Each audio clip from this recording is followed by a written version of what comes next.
Salam damai dan selamat datang ke program Inverse edisi Bahasa Malaysia. Seperti biasa, saya Eric dan bersama rakan moderator saya, Glenn. Dan kami ingin berterima kasih kerana terus setia mengikuti siri perbincangan kita pada setiap minggu. Hai semua, sekali lagi kami rasa sangat bersyukur dapat bersama Anda lagi hari ini. Topik kita kali ini sungguh menarik dan penuh pengajaran rohani. Jericho atau dalam bahasa Malaysia, Yeriko. Betul tuh Saudara Glenn, dan kisah penaklukan kota Yeriko bukan sekadar cerita perang semata-mata, tetapi ia adalah tentang kisah iman, ketaatan dan kuasa Tuhan yang bekerja apabila manusia memberi ruang kepadanya.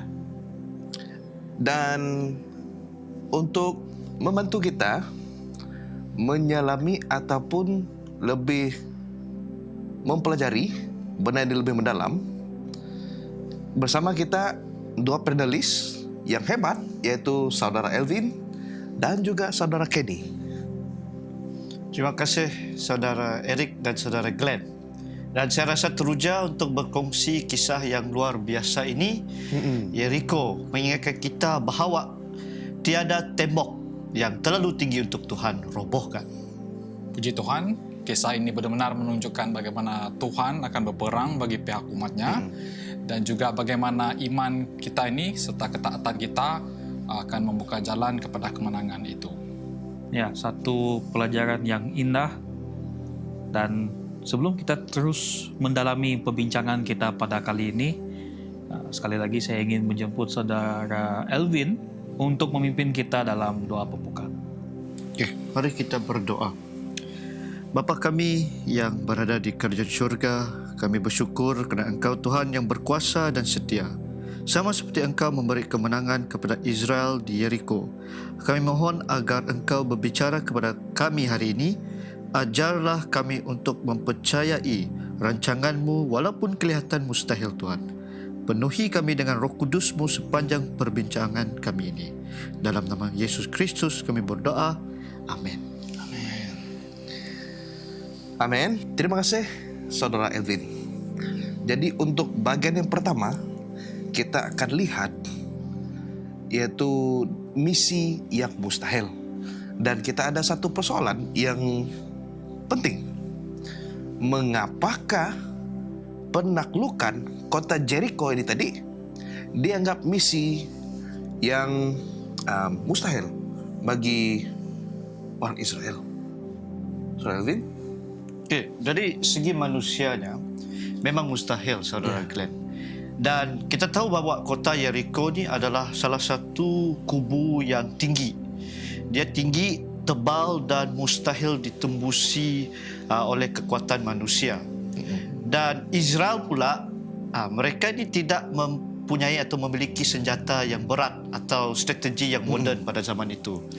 Dan tapi di sinilah Tuhan mahu menunjukkan bahawa kemenangan bukan datang dari kekuatan manusia itu sendiri, tetapi dari kuasa Tuhan.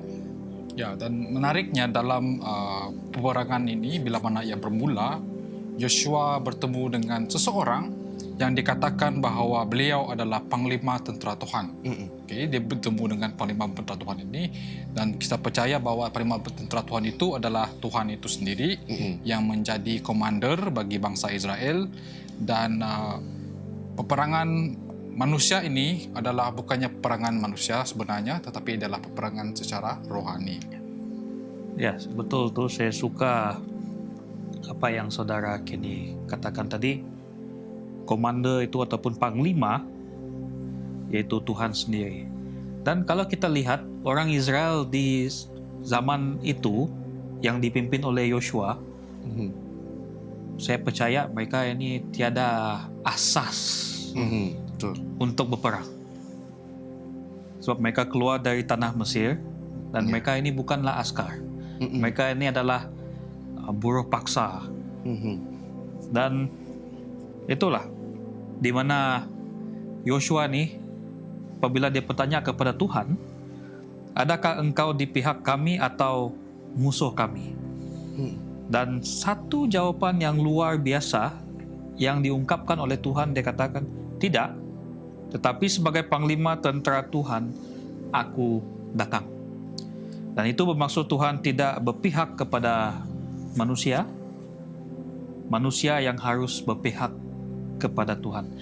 Dan kalau kita lihat, contohnya di sini, kalau Israel tidak berpihak kepada Tuhan, saya rasa mereka akan kalah. Sebelum mula sudah kalah. Oke? Disebabkan mereka berpihak kepada Tuhan, mereka akan menang. Dan kita akan lihat lagi dalam perbincangan yang seterusnya. Right? Luar biasa kan, Saudara Erik?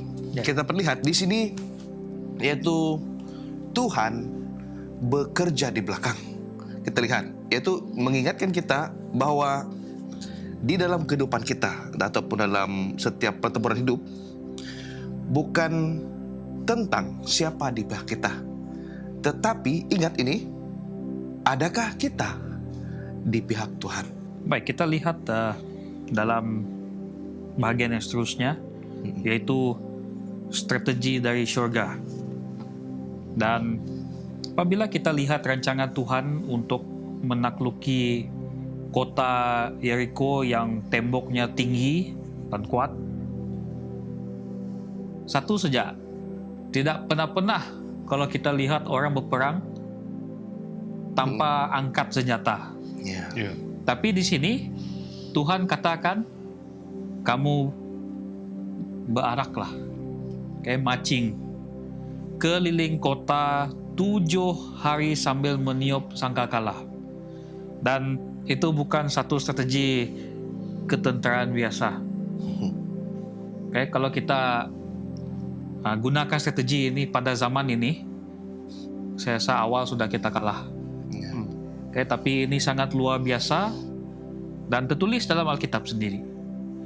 Dan apa yang kita boleh pelajari daripada rancangan yang tidak masuk akal ini? Mungkin Saudara Elvin ada pendapat tentang ini? Ya, kalau kita melihat perintah Tuhan pada zaman itu mungkin nampak sangat pelik bagi akal manusia. Sebab dia tak menggunakan senjata yang moden. Okay?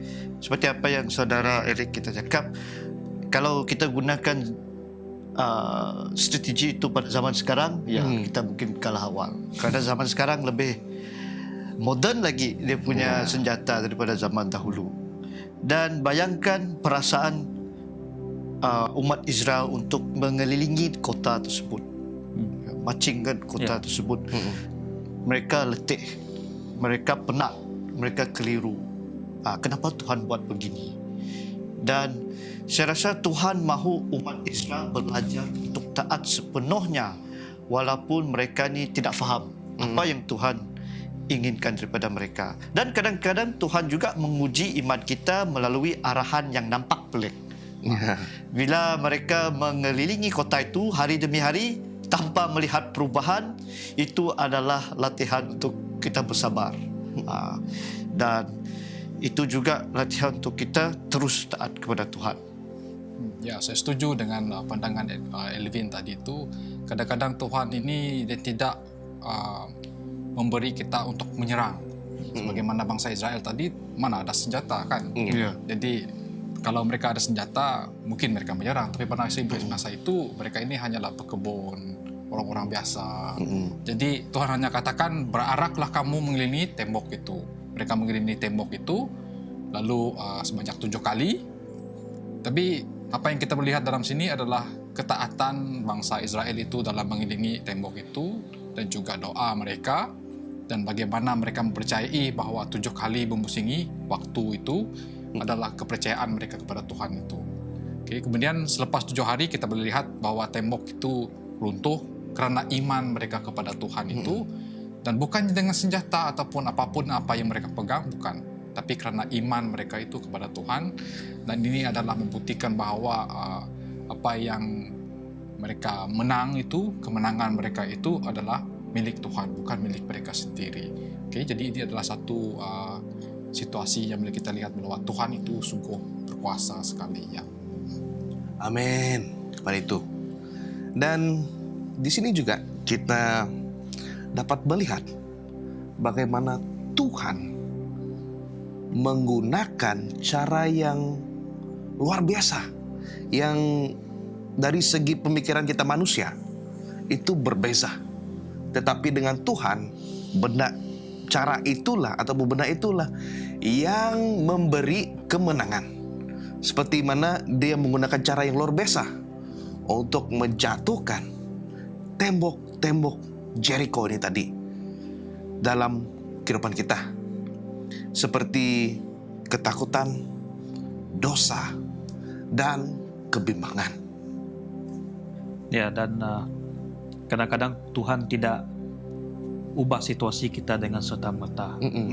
Dan saya percaya setiap kita ini, dan termasuk yang menonton di luar sana, kita masing-masing ada tembok Jericho yang mengelilingi sesuatu yang kita sangat suka, comfort zone kita itu.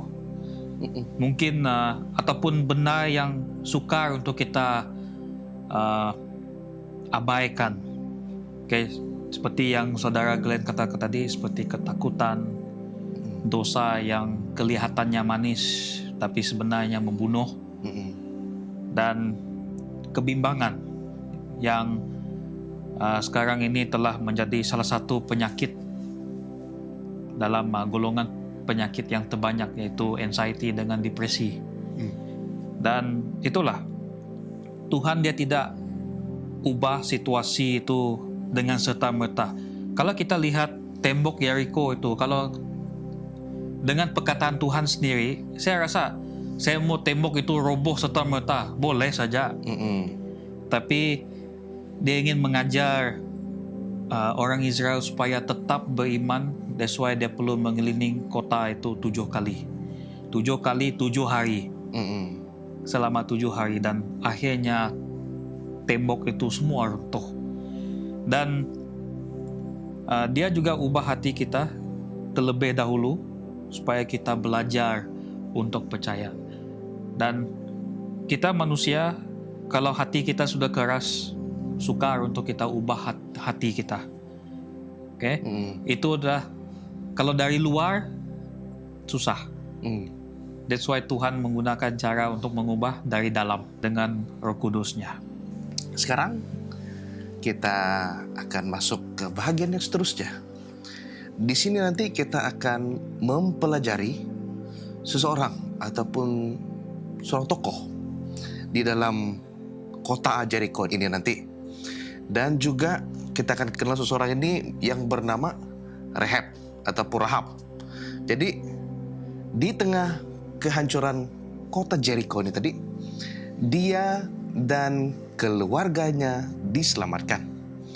Apakah kisah mengenai seseorang ini bernama Rahab tunjukkan tentang kasih dan keadilan Tuhan? Saudara Kenny boleh terangkan? Ya, Rahab ini adalah seorang wanita yang berdosa. Ya. Dia adalah seorang pelacur. Jadi kalau kita lihat seorang pelacur, boleh kita bayangkan bahwa dia adalah seorang yang sangat-sangat hina, sangat-sangat kotor, dengan jijik juga kehidupan itu. Tetapi dalam hati dia itu, dia mempercayai bahwa Tuhan Israel itu adalah Tuhan yang benar, Tuhan yang hidup, dan Tuhan yang amat berkuasa. Lalu dia berkata, Tuhan, kamu adalah Tuhan di langit dan di bumi. Bermaksud Tuhan Israel itu adalah Tuhan yang menciptakan langit dan juga bumi. Jadi kalau kita lihat apa yang dia katakan itu menyebut bahwa dia memiliki iman walaupun sebesar biji sawi. Dan imannya itulah yang menyelamatkan dia apabila kota Jericho ini tadi roboh, bangsa Jericho dihukum, hanya dia dan keluarga dia yang selamat. Kalau kita lihat di sini secara pelajarannya, Tuhan mencari tidak kira siapapun untuk diselamatkan. Yang penting bahwa orang itu bertobat dan berbalik kepada Tuhan, dan dia akan diselamatkan oleh Tuhan. Ini adalah pelajaran daripada Rahab ini. Ya, saya setuju dengan apa yang saudara Kenny cakap tadi, yaitu kalau kita melihat Rahab ni, dia tidak melihat mujizat tu secara langsung, tetapi apa yang dia buat adalah dia percaya melalui apa yang dia dengar daripada pengintip orang Israel. Okey. Dan itu sudah cukup bagi Tuhan, iaitu apabila kita bertaubat, kita berbalik lagi kepada Tuhan. Dan ada satu lagi, iaitu scarlet cord ataupun tali merah yang digantung di tingkap rumah Rahab tersebut melambangkan darah Yesus, iaitu penyelamatan dari hukuman ataupun perlindungan bagi mereka yang percaya. Dan ini yang paling menggetarkan hati, bahawa Rahab bukan hanya diselamatkan, ya, tapi dia diterima. Diterima menjadi sebahagian dari orang Israel. Bayangkan bahawa dia sekadar orang luar sahaja, belum lagi bermaksud dengan orang Israel, belum mengenali lagi. Tapi Rahab ni secara terusnya apabila dia bertaubat, orang Israel accept dia macam family. Orang luar tu di accept sebagai macam keluarga dia sendiri. Ya, menerima dia. Dan itu adalah luar biasanya. Dan akhirnya Rahab ni menjadi salah satu nenek moyang kepada Yesus Kristus. Dan di sini kita boleh mempelajari bahawa Tuhan boleh mengambil seseorang yang paling berdosa, kan dia adalah seorang pelacur. Dan kalau kita melihat pada zaman itu, pelacur tu bukanlah benda yang bagus untuk dilihat. Dan itu juga menjadikan sebahagian dalam rancangan penyelamatan dunia, di mana orang yang berdosa akhirnya bertobat dan di-accept sebagai family. Baik, terima kasih Elvin. Dan untuk pengetahuan kita semua, ada 5 perempuan yang menjadi sangat penting dalam lineage of Jesus. Nombor 1 semestinya Hawa. Dia adalah nenek moyang kita yang pertama. Dan yang kedua adalah Tamar. Ketiga Rahab. Keempat adalah Ruth. Kemudian Bathsheba dan Maria. Oke, 6 semuanya.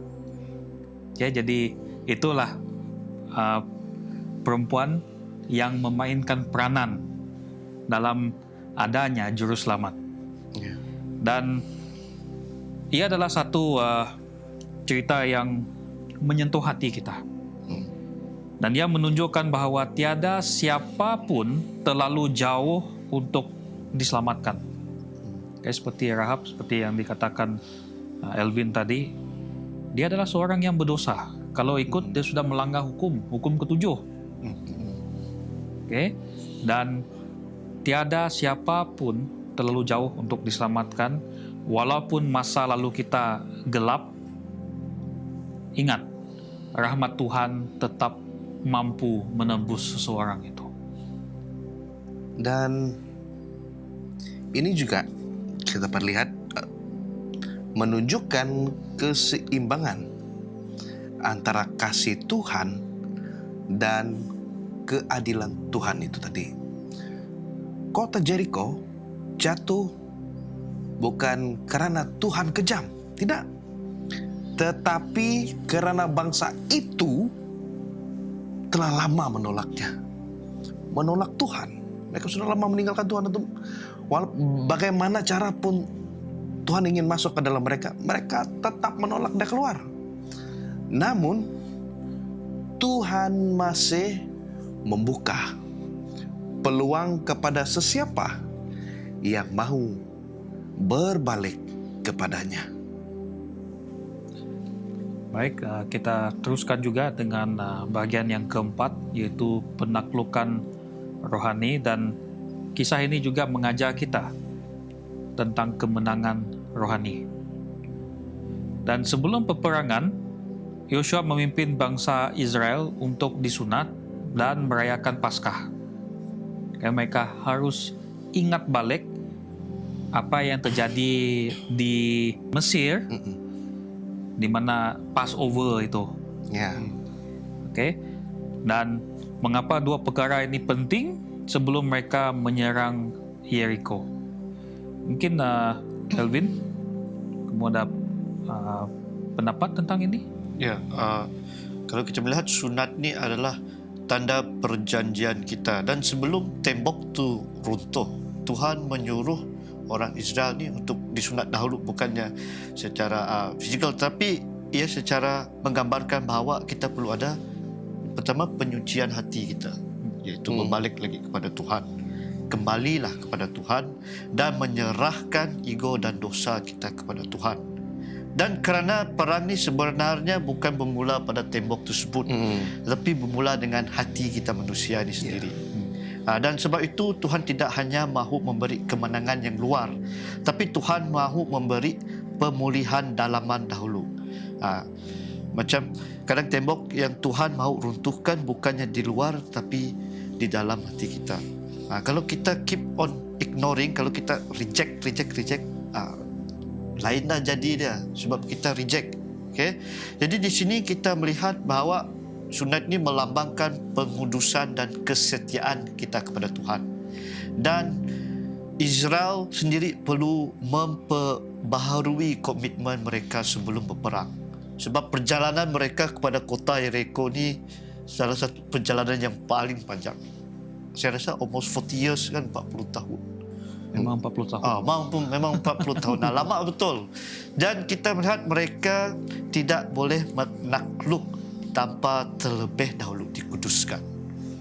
Ya, so menyebut pasal Paskah tadi, Paskah semasa dilakukan di kota Mesir adalah menggunakan darah anak domba. Mereka diselamatkan oleh anak domba yang disembelih ke itu.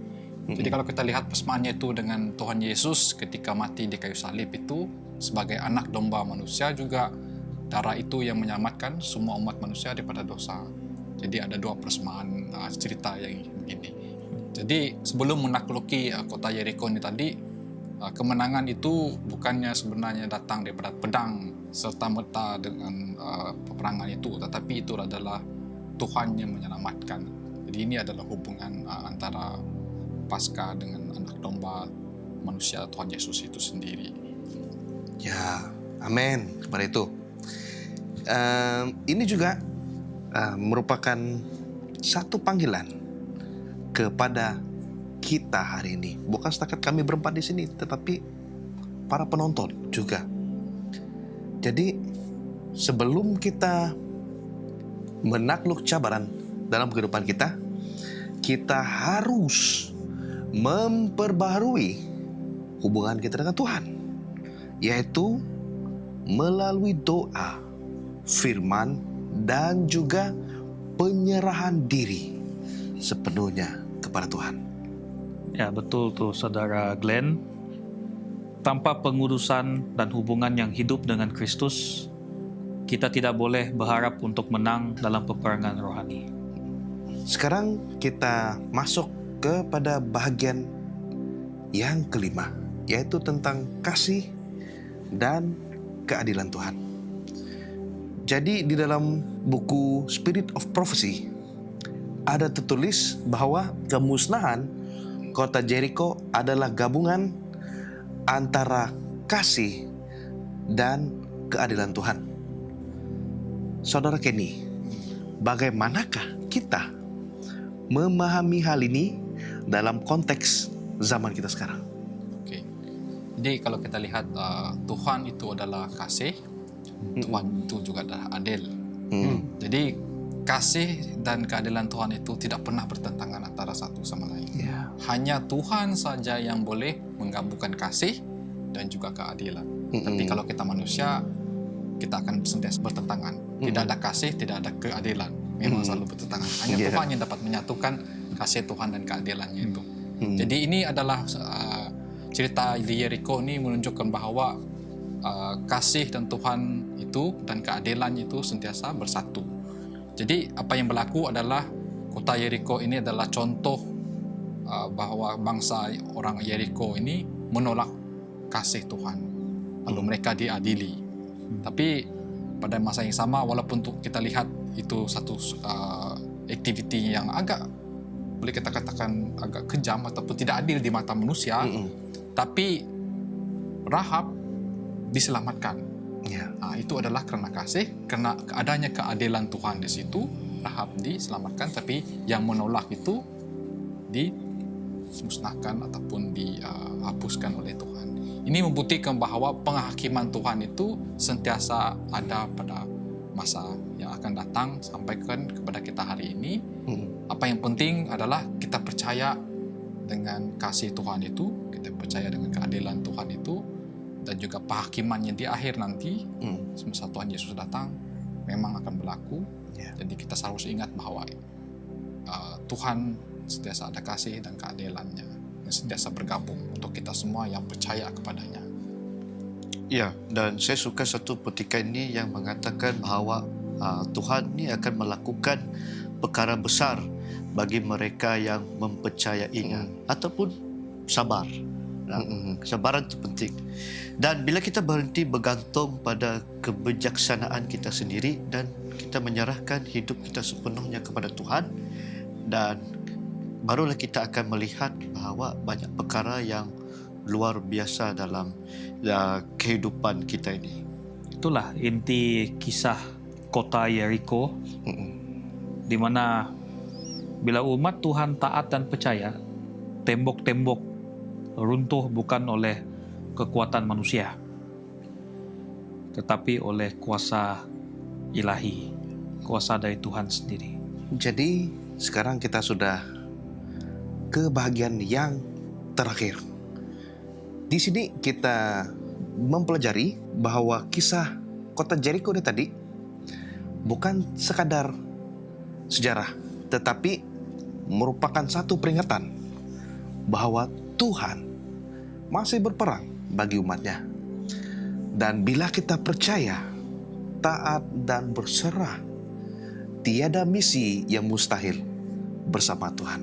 Terima kasih juga kepada Elvin dan Kenny atas perkongsian yang penuh berkat ini.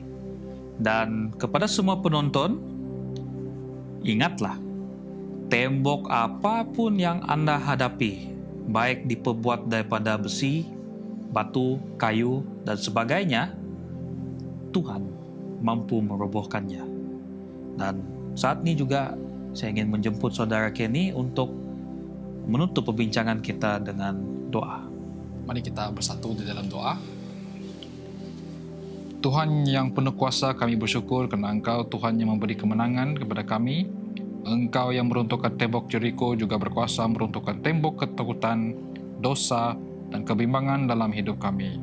Ajarilah kami untuk sentiasa percaya kepada rancangan-Mu dan taat kepada suara-Mu. Berkatilah setiap pendengar agar mereka berjalan dalam kemenangan bersama-Mu. Biarlah semuanya itu baik daripada-Mu. Di dalam nama Tuhan Yesus kami berdoa. Amin. Amin. Terima kasih saudara Kenny atas doa yang indah itu tadi. Dan terima kasih juga kepada semua penonton yang bersama dengan kami hari ini. Ingatlah, bila Tuhan yang memimpin, tidak ada tembok yang tidak dapat dirobohkan. Jumpa lagi dalam episod Inverse edisi Bahasa Malaysia yang seterusnya. Tuhan memberkati Anda semua.